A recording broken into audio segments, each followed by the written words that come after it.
نکاح کے حوالے سے کل کے درس میں چند اہم باتیں بیان کی گئی۔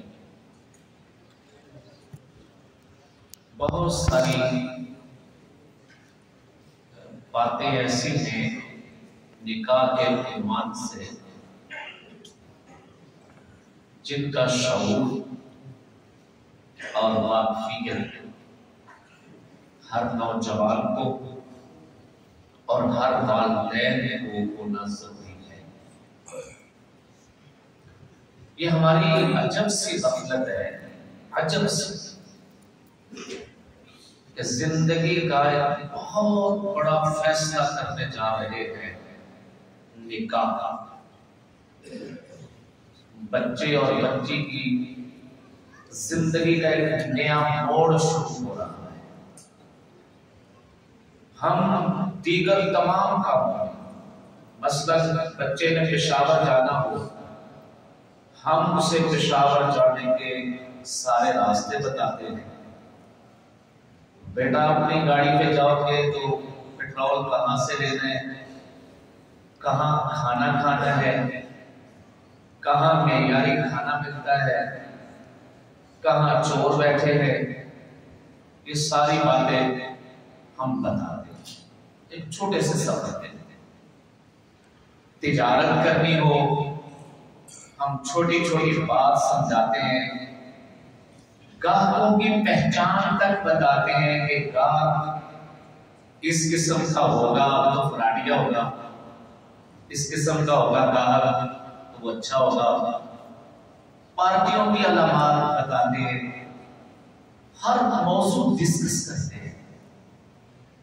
لیکن شادی لڑکا اور لڑکی کرنے جا رہے ہیں، عملی زندگی میں شادی کی ذمہ داریاں کیا عائد ہوتی ہیں، شادی کے بعد رشتہ داروں سے میل ملاپ کیسے کرنا ہے، شریعت کا یہ پورا عنوان ہے۔ اس پہ ہم ایک کتابچہ بھی نہیں پڑھیں، ایک چھوٹا سا رسالہ بھی نہیں پڑھتے۔ میں اچھی طرح جانتا ہوں ہم میں سے کوئی شخص بھی جب پہلی دفعہ عمرہ پہ یا حج پہ جاتا ہے، کبھی آگے قاری مدرسہ سے پوچھے گا کیسا مجھے طریقہ بتا دیں، کبھی مفتی اسامہ صاحب سے پوچھے گا میرے رہنمائی کر دیں۔ ہم ہر شعبے میں رہنمائی لینے کی قائل ہیں، لیتے ہیں، اور نصاب زندگی میں ہم کتاب پڑھتے ہیں، پڑھاتے ہیں۔ آخر نکاح کا نصاب یہ عنوانی کیوں بیٹھ ہے؟ اس پر ہمارے پورے تعلیمی نظام میں کوئی چھوٹا سا رسالہ بھی نہیں ہے کہ جسے پڑھے۔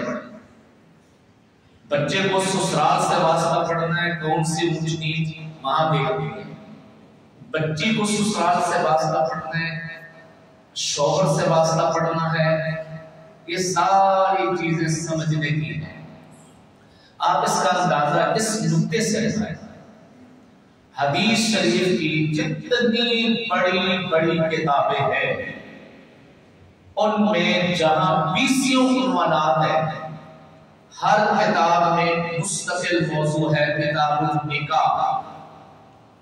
امام بخاری رحمۃ اللہ تعالی علیہ نے بخاری شریف میں کتاب النکاح، پھر کتاب النکاح کے ساتھ ساتھ کتاب الطلاق، امام مسلم نے کتاب النکاح، پھر کتاب الطلاق، امام ترمذی نے کتاب النکاح، کتاب الطلاق، امام ابو داؤد نے کتاب النکاح، کتاب الطلاق۔ حدیث کی کوئی ایک کتاب کوئی بندہ مجھے آ کے بتا دے مولانا فلاں کتاب ہے حدیث شریف کی، اور محدثین نے اس سبجیکٹ سے نظر انداز صرف نظر کیا ہے۔ پھر فقہائے کرام کی فقہ کی کتابیں لکھی، فقہ کی کتابوں میں ہمارے پاس جو طلبہ زیر تعلیم ہوتے ہیں، پہلے سال میں جو ہم کتاب پڑھاتے ہیں اس پہلے سال کی کتاب سے شروع ہو جائے گا۔ ہم قدوری کتاب پڑھاتے ہیں کتاب النکاح، کنز الدقائق کتاب پڑھاتے ہیں، کتاب النکاح، ہم اس کے بعد ہدایہ پڑھاتے ہیں، کتاب النکاح، ایک ایک وہاں کتاب النکاح. پھر اکابرین اور بزرگوں نے کتابیں لکھی ہیں کتاب النکاح پہ. کیا ہوا؟ تو میرے طرف توجہ ہے. تو میں عرض یہ کر رہا ہوں، پھر ہم اپنی عملی زندگی میں یہ عنوان اور یہ موضوع کیوں نہیں بچوں کو پڑھا؟ مجھے یاد ہے جب ہمارے نکاح کی عمر تھی اس وقت دیہاتوں میں، شاید اب بھی ہوئی، صرف ایک چیز کی تیاری ہوتی تھی، ایک چیز، اب وہ بھی ختم ہو گئی. وہ کیا تھی؟ نکاح ہو رہا ہے، اچھا جی یاد کر لو 6 کلمے، نکاح کا کلمے سنے گا اور ایمان مفصل یاد کر، ایمان مجمل یاد کر، دعائے قنوت یاد کر. دیہاتوں میں یہ ہوتا تھا. اور جس نوجوان کا نکاح ہو رہا ہے وہ قاری صاحب کے پاس کبھی ویسے آیا نہ ہو، وہ آ کے بیٹھا کرتا ہے، قاری صاحب میں تو سیدھے کرا دو، میرے ایمانیات کو سیدھی کرا دو، آمنت باللہ و ملائکتہ و کتبہ. وہ چار جو ذہین ہوتے وہ ہفتے میں تیاری کر لیتے، کمزور ہوتے وہ چار کام میں پہلے. کیا خیال ہے آپ میں سے کوئی میری اس بات کی تائید کرتا ہے؟ ایسا کسی نے دیکھا ہو؟ جی دیکھا ہے. تو یہ تھا، لیکن اب یہ بھی نہیں، اب یہ بھی نہیں ہے. تو یہ ایک تو اس کوتاہی کی طرف میں توجہ دلا رہا ہوں کہ نا علمی کی وجہ سے گھر بگڑتے ہیں، لا علمی کی وجہ سے. یہ پورا نصاب زندگی ہے، یہ کتاب زندگی ہے.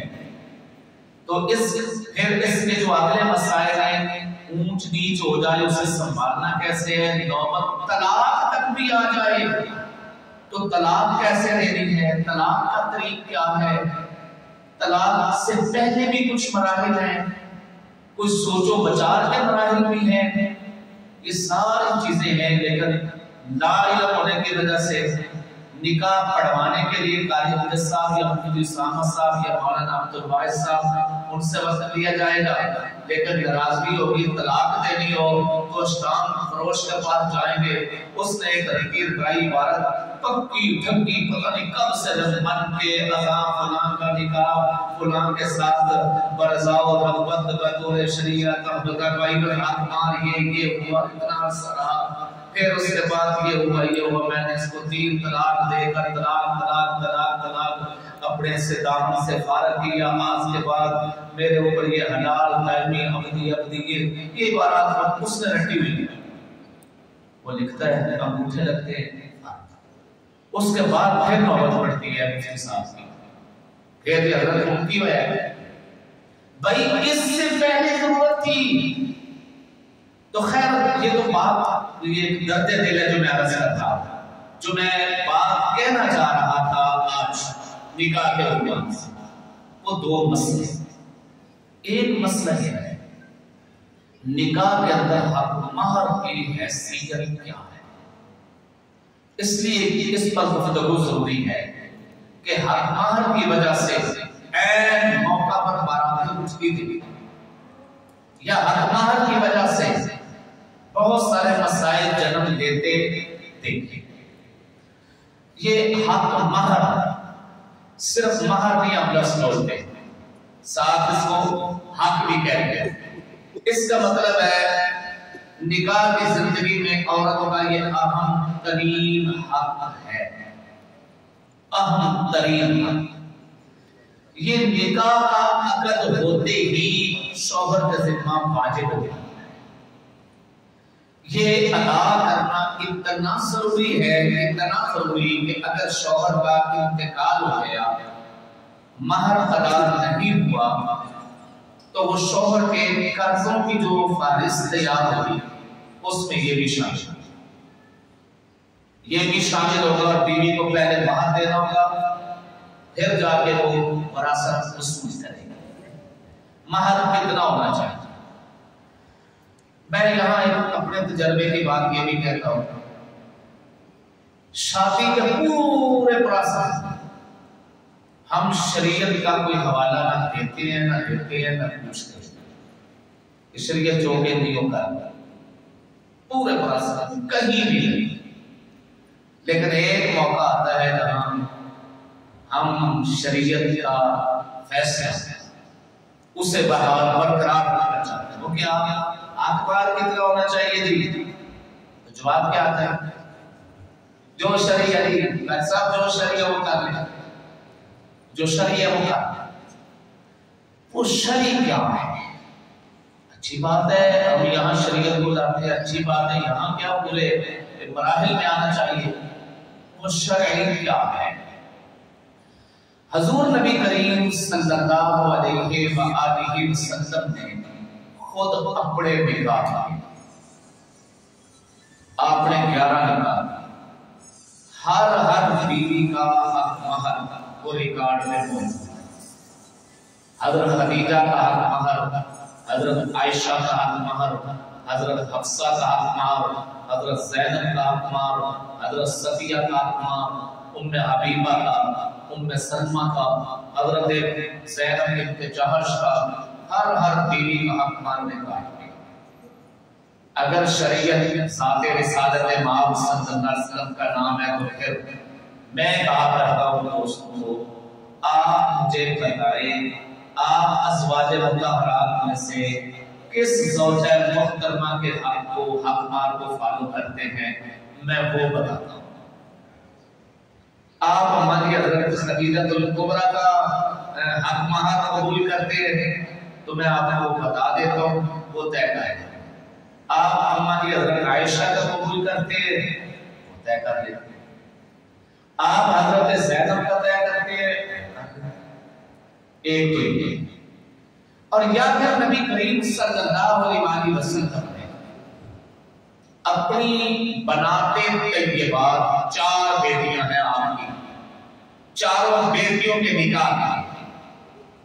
حضرت زینب بڑی بیٹی ہیں، ان کا نکاح کیا حضرت ابو العاص بن ربیع سے، جو حق مہر تھا وہ بھی ریکارڈ کا حصہ ہے، جتنا حق مہر رکھا۔ پھر آپ نے چھوٹی بیٹی حضرت رقیہ کا نکاح کیا حضرت عثمان غنی سے، ان کا حق مہر بھی معلوم ہے۔ وہ جب وفات پا گئی تو پھر انہی کی جگہ پہ حضرت ام سلمہ ام کلثوم یا حضرت عثمان کے نکاح میں آئیں، ان کا مہر بھی معلوم ہے۔ اور چوتھی بیٹی جو سب سے چھوٹی ہے سیدہ خاتون جنت حضرت فاطمہ الزہرا رضی اللہ عنہا، ان کا نکاح حضرت علی المرتضیٰ سے ہوا۔ نبی پاک صلی اللہ علیہ وسلم نے مہر طے کیا، وہ مہر اگر آپ کو معلوم اور قبول ہو تو وہ مہر طے ہے۔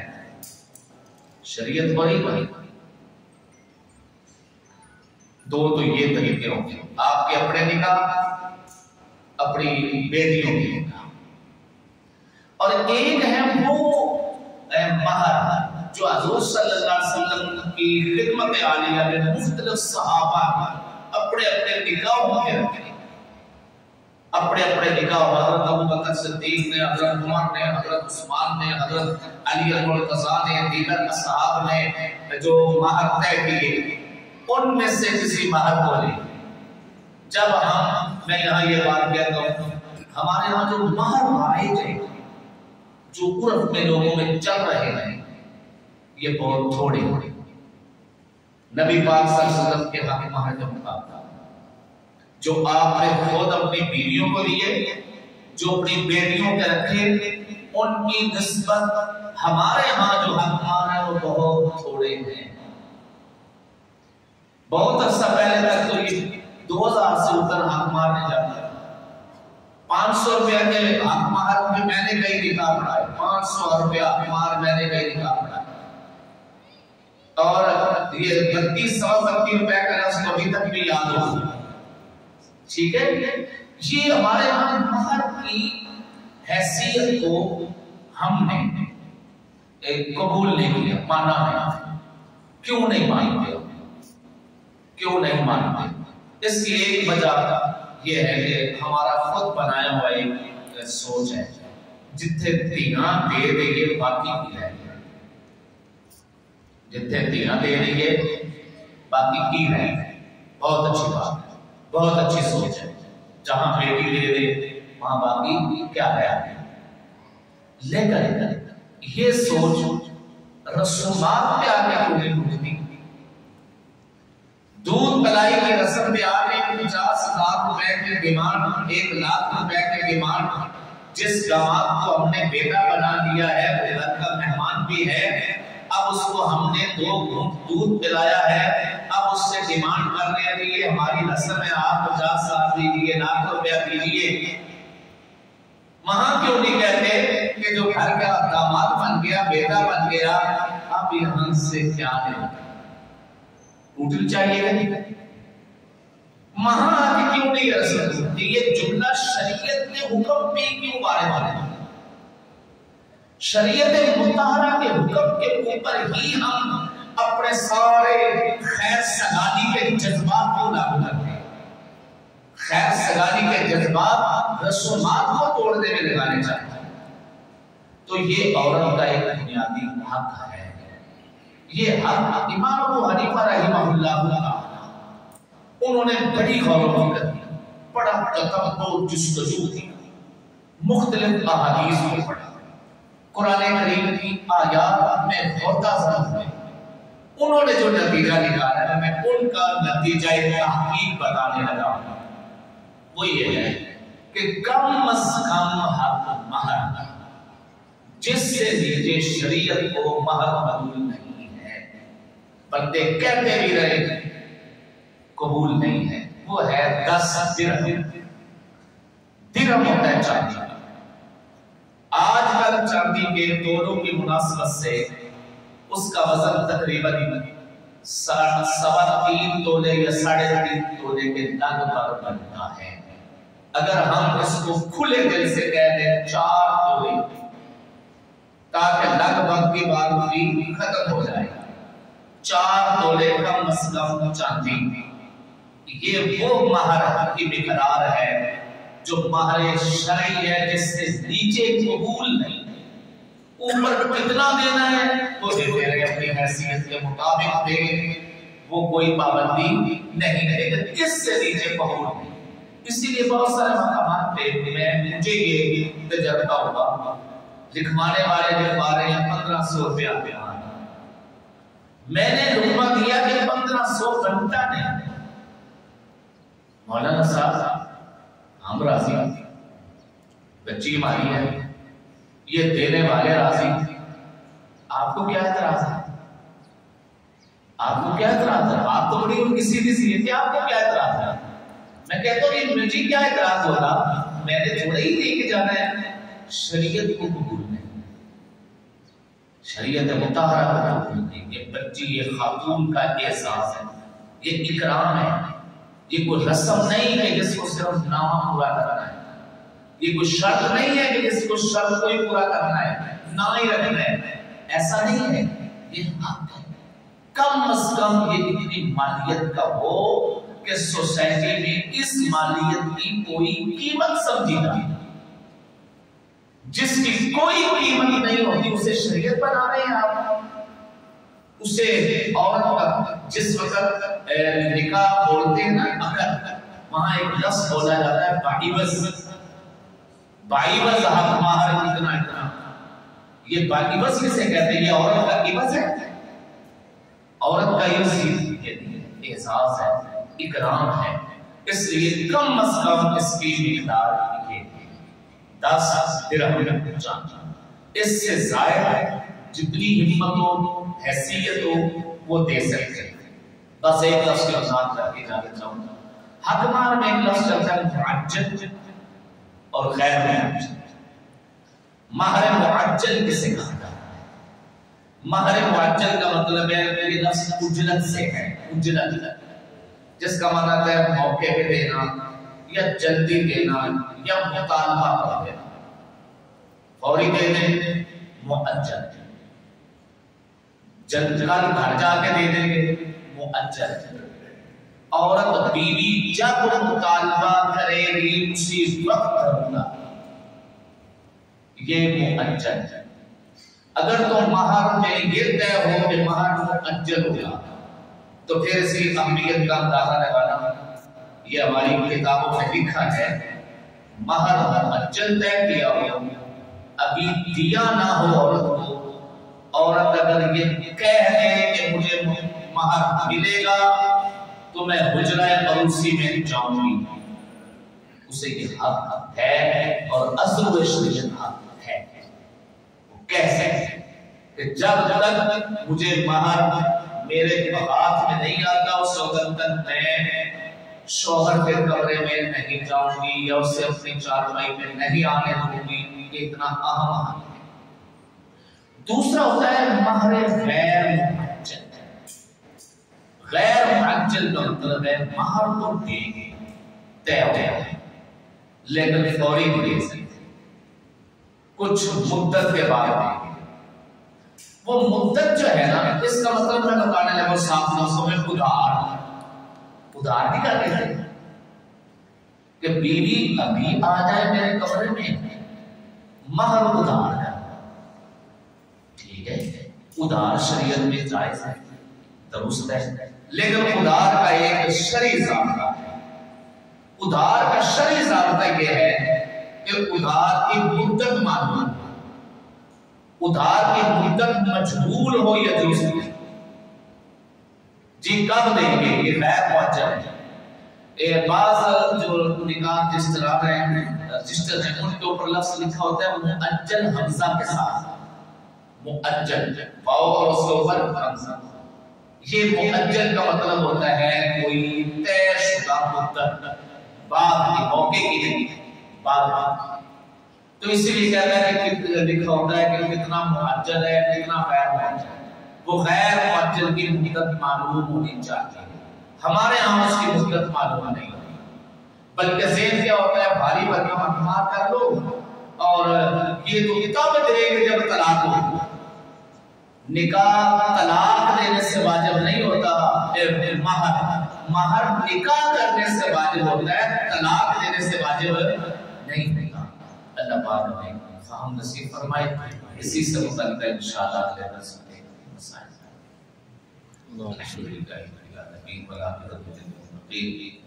اللهم صل على سيدنا محمد وعلى آل سيدنا محمد، استغفر الله ربي من كل ذنب لا اله الا انت سبحانك، صلى الله على محمد وعلى